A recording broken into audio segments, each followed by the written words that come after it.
On this episode, we attend National Walk Our Children to School Day in McPherson, Kansas. Then we investigate a crosswalk sting operation in Redmond, Washington. An advocacy group has work to do in Jefferson Parish, Louisiana. New research shows that walking is good for your mind. Omaha, Nebraska is building trails along its levee system. And finally, we look at Postcards from Russia. Stay tuned.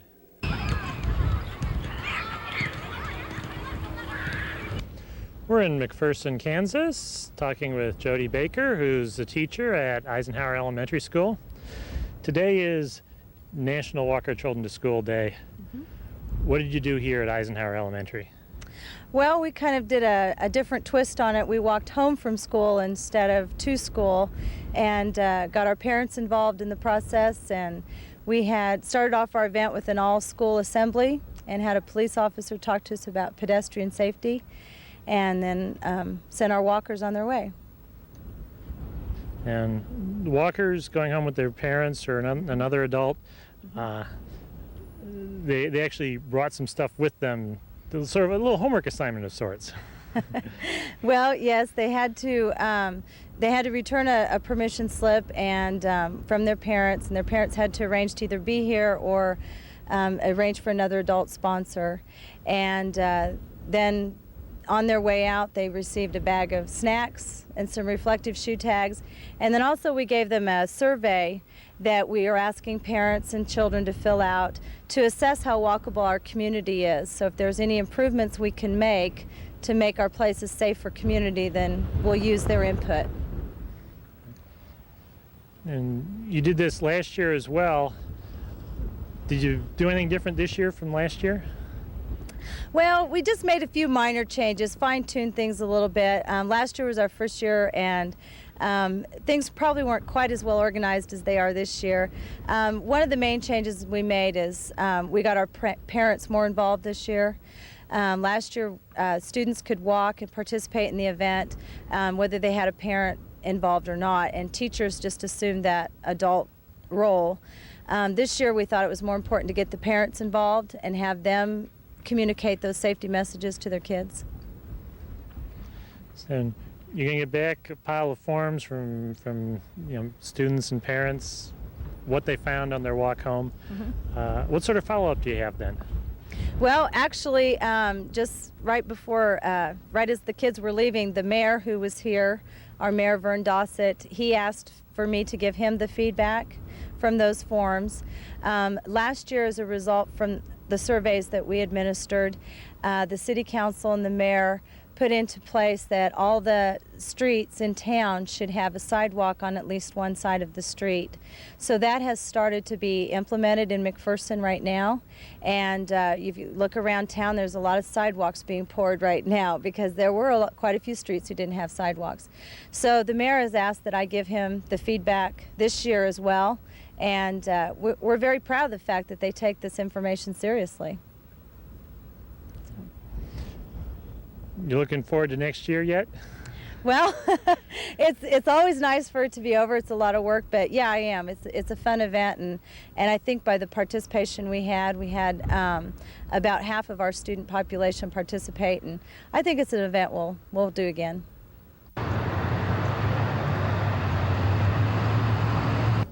We're talking with Lieutenant John Miner of the Redmond, Washington Police Department. A year and a half ago, you had a tragedy here in the city. What happened? We had a double pedestrian fatality of two of our city employees. Three of our employees were struck and two of them were killed in the crosswalk in front of the City Hall in late December of 1997. Okay. And when you went and took a look at that, what sort of problems did you see that needed to be addressed? Well, prior to this horrible tragedy, we'd been looking for some efficient way to address citizen complaints of motor vehicles failing to yield to pedestrians in crosswalks. And we found it terribly inefficient to simply place a motorcycle officer or a police car at a particular crosswalk and wait for someone to cross and then wait for a violator perhaps to fail to yield to them. It was a terribly inefficient limited resources, which is not new to our jurisdiction, but is a common problem for other police agencies around. And then this horrific tragedy struck. But we came across a program that the initial concept had been developed by a small agency just north of us, in which they used a decoy pedestrian. In other words, it was an officer in plain clothes. And in looking at that initial program, didn't have much structure to it, so we came back and added quite a few more elements to this whole thing. Excuse me, turn my radio off here. That involves basically using a recognized accident investigation formula, a slide-to-stop formula, where we will measure off a distance from either side of the crosswalk, adding an additional 10 miles an hour of speed and a 2-second reaction time, so you get a total distance from either side of the crosswalk. We'll mark that off with a traffic cone usually, so that if a car is inside those perimeters, we won't stop them. It's also safer for our decoy pedestrian. And then we will have enforcement vehicles or officers at either end of this perimeter to either flag officers or flag violators or go out and pull the cars over. Once you started this operation, how well did it work? Did you find there were many violators? There's more violators than we can get to. And backing up just a little bit, we set the whole program up. We had approval from our command staff and good support all the way up through the mayor's office of the city. We met with the local judges and prosecutors at their monthly meeting and ran this program by them as well. We practiced it and had good support from the media before we initiated this. And we're doing 1 or 2 of these a month now. So yes, when we go out and do these operations, we're finding on our limited statistics right now that we've done that more than half the time when a pedestrian tries to cross the crosswalk, that cars will fail to yield to them. It's a very high percentage. And I take it an important part of doing an operation like this is to carefully determine what would be a safe stopping distance for the cars and talking with your prosecutors and others involved about the program? Well, the prosecutors are already aware of this, and of course, I mean, the law is nothing new. Requiring motorists to yield to pedestrians, there's some form of that law in all of our states. But the biggest thing for police departments in setting this up is just a little bit of preparation. It's a little bit labor intensive. It normally takes about 7 officers to set this up. We'll run them for about 2 hours at a time usually. And we try to target the highest use crosswalks and the most frequent complaints from businesses and citizens, and to make the most use of our time. And an important part about this is the press coverage, because you're trying to let people know that they should stop for pedestrians and not just put out a lot of tickets. Have you found that generate much interest from other police departments? A couple things. One, this isn't about writing the most number of tickets we can. This is certainly an enforcement campaign, make no doubt about that, but it's also education. We're trying to let both motorists and pedestrians know about their rights and responsibilities out here in co-using our roadways. Certainly we had good support from the media on this. There was a lot of coverage for this horrific tragedy that we had in December of '97. And make no doubt about it, we're trying to make appropriate use of that we can get something positive out of this tragedy. And again, it's about heightening the awareness of people out here on our roadways. It's becoming very difficult to drive around here. The increasing traffic is no secret. But this problem of yielding to pedestrians is not unique to Redmond.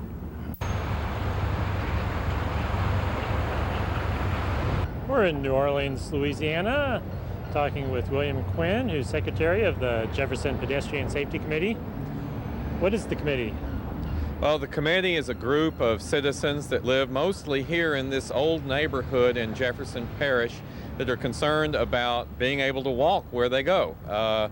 We have a lot of problems with intersections that are not safe to cross, sidewalks that have been never built, and railroad tracks that provide an almost impassable barrier to pedestrian traffic. And the causeway behind us goes across the freeway and across the railroad tracks. Why can't pedestrians just use it?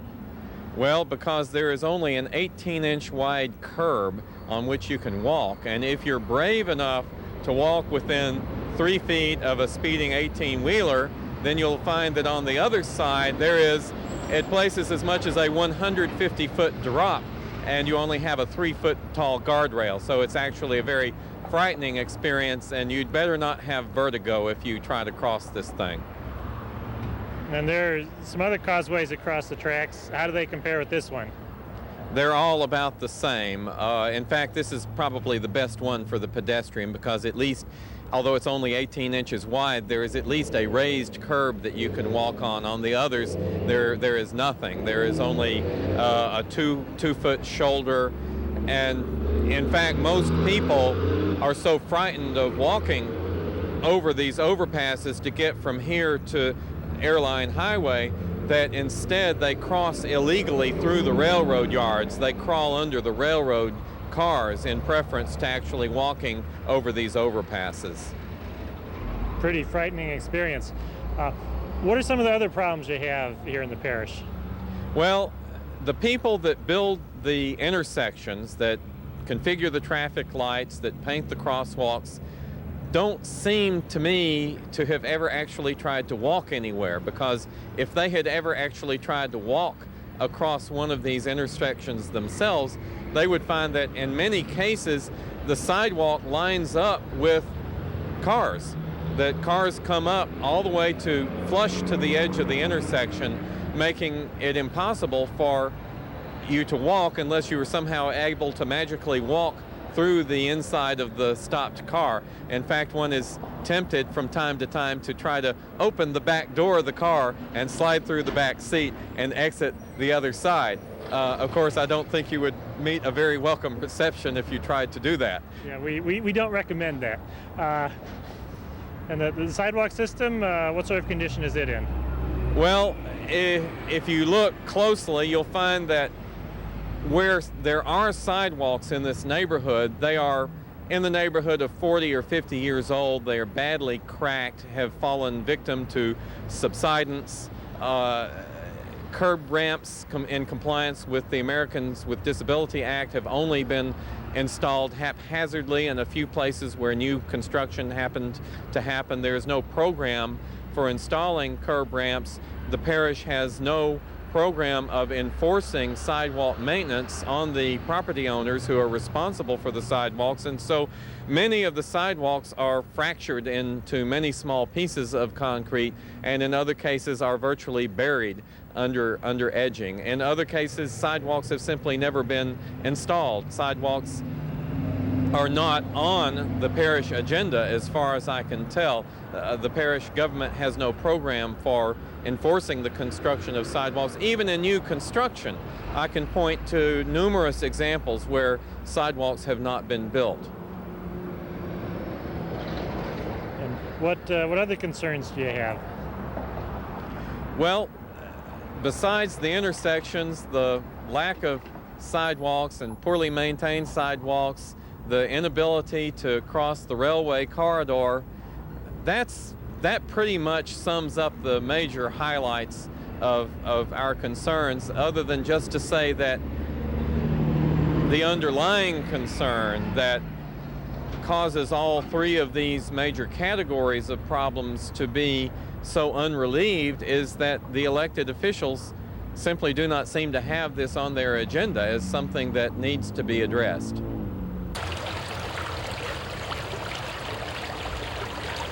We're in Urbana, Illinois, talking with Art Kramer, who's a professor of psychology at the University of Illinois. You've done some research in the connection between physical health and mental health. What got you interested in that? Well, I've been a psychologist for just about 15 years now. I was always an athlete, and for the past, I'd say 8 or 9 years, I've been interested in the relationship between physical fitness and mental or cognitive fitness. Recently, you did a study where you had people walking, people doing other activities. What did you look at and what did you find out? Well, we were interested specifically in the relationship between aerobic improvements in aerobic fitness and changes in mental function. So what we did was to recruit about 124 sedentary but healthy older adults who were placed in one of two exercise groups. One was a aerobic group, a walking group, and the second group was stretching and toning, which is anaerobic. Certainly a benefit from stretching and toning in terms of flexibility and strength, but not in terms of improved cardiorespiratory function. What we were specifically interested in was whether there would be any benefits, and if so, what kinds of cognitive benefits from improved aerobic fitness. So our stretching and toning group served as a control group then against which to evaluate any benefits that we observed for the aerobic group. We tested both groups before a 6-month exercise intervention in a battery of memory, attentional, decision-making tasks, and also again after the 6-month exercise intervention. And our hypothesis was that we would see selective benefits for the walkers, for the aerobic group, but not for the toning group after the 6-month program of exercise. The exercise program involved working out 3 days a week. The individual started out at 15 minutes a day and gradually worked up to 40 minutes to an hour. The walkers walked quite a bit faster and quite a bit further. The toners and stretchers did quite a bit more exercise. And what we found in comparing the before to after testing on these cognitive tasks, the memory, decision-making, and attentional tasks, were selective benefits for the walkers on the order of 15 to 20% improvements in a particular class of cognitive processes that we refer to as executive control processes. These are processes that entail skills such as planning, scheduling, coordinating multiple tasks, aspects of working or short-term memory. Real-world analogs would be situations such as driving an automobile in which you need to pay attention to the roadway, to do your manual control, scan for pedestrians and other vehicles, as well as other tasks you might be doing concurrently, talking to a passenger, planning dinner, listening to the radio, or what have you. Another example would be planning a meal and actually executing a 7-course dinner in which many things have to be done at very precise times. Again, these kinds of skills, these kinds of tasks entail executive control processing, and those are the kinds of skills or tasks that showed the benefit as a function of improved aerobic fitness.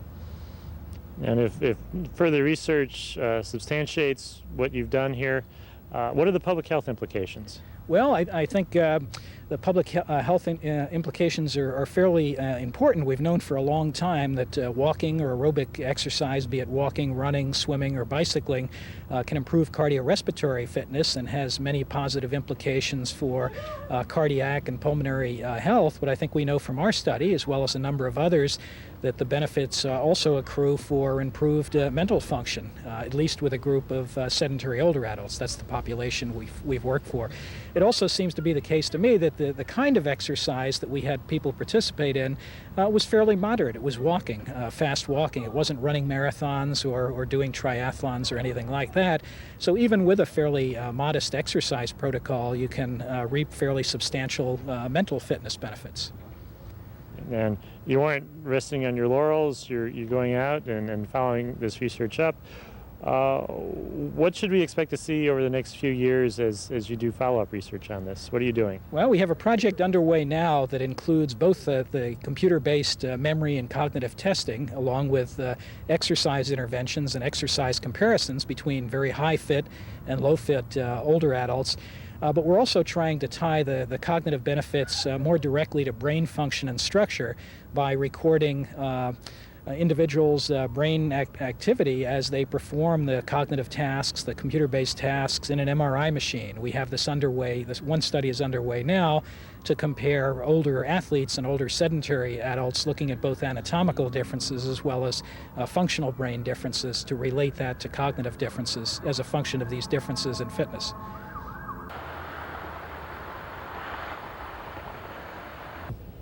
We're talking with Steve Altman, who's general manager of the Papio Missouri River Natural Resources District. What is the Natural Resources District?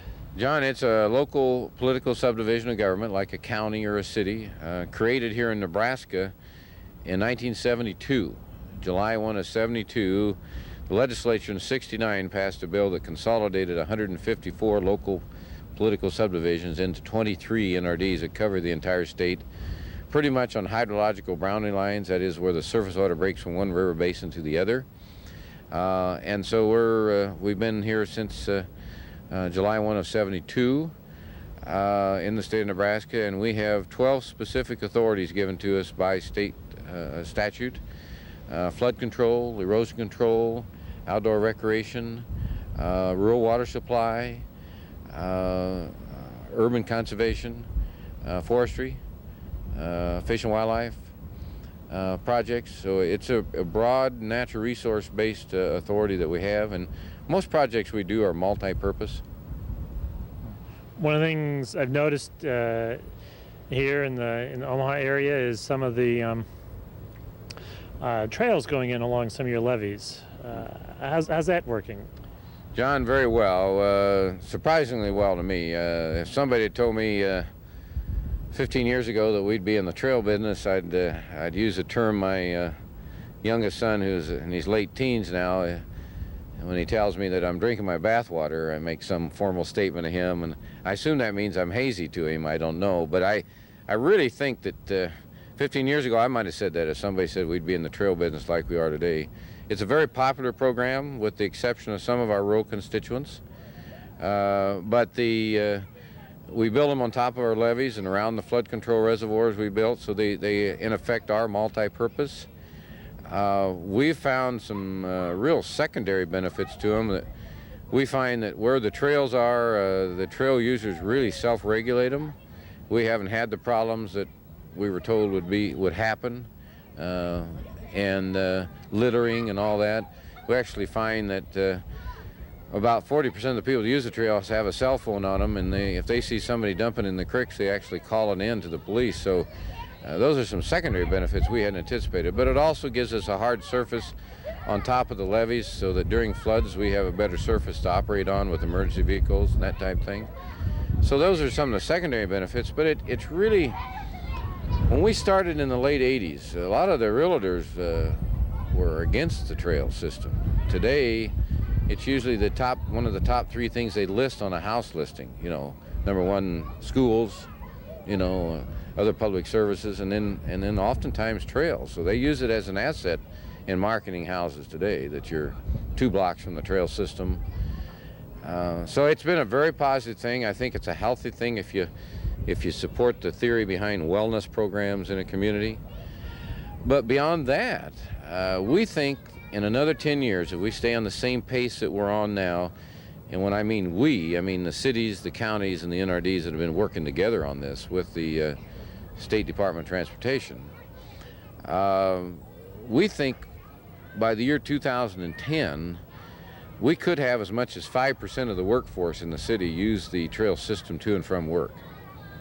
And I don't, you know, that doesn't sound like a lot, but you take 5% of the traffic off the streets and the interstate, the increased safety from that, and obviously air quality in the metropolitan area. You know, I didn't used to believe that, but I really do today. I think there's something to that, and the neat thing about the trail system is they're income neutral. Doesn't matter what your income is, you can enjoy them. Walking, jogging, cycling, rollerblading. So it's just been a very positive thing, and I think within 10 years, if we continue at this pace, we'll have one of the better metropolitan trail systems in the country. And there are a lot of different entities involved in this, the natural resource districts, county governments, city governments. What's it been like trying to get all these people to work together on something like this? That was a challenge to start with, particularly in the late 80s. Not a trouble today. I mean, most people want to, we have the smaller communities now where the metropolitan areas Omaha is growing to, and these smaller communities are growing towards Omaha, like Elkhorn to the west, Bennington to the north, Waterloo to the west. All of those towns now are working with us, and we're planning on connecting the trail system. Again, you're talking years, if not decades, but the planning process is being put together now. And as new subdivisions are built, most of the cities are requiring the new developers to, on any open drainways, to leave the trees there and build trails along that system. And that helps us get more miles done than we would otherwise. And it's very easy to build them at the time that you're building the subdivision compared to go back in and doing it later. It's just been a very positive experience, but many people deserve credit. I think the NRD just provided the coordination and the stimulus, so to speak, to pull people together. And then the trails are maintained by the entity government that they, like if they're in a city, the city maintains them. Other entities like ours, the NRD, might have helped cost share to build them. But we've also got a lot of money over the years out of the Highway Trust Fund money, the 10% that Congress mandated in the early 90s, that 10% be used by the state transportation departments for off-road enhancement. And that includes not only trails, but scenic overview areas, rest stops, historical sites, and trails. So it's not just trails, but Nebraska's been using that for all of them. And I think most of the transportation departments across the country would say that Nebraska, in this instance at least, as an example, I know one of the state employees that's in charge of this program, the ICE-T program, has gone to many other states telling them how we're utilizing these funds. And we're getting high-quality projects built along in our urban areas and along our highways across the state.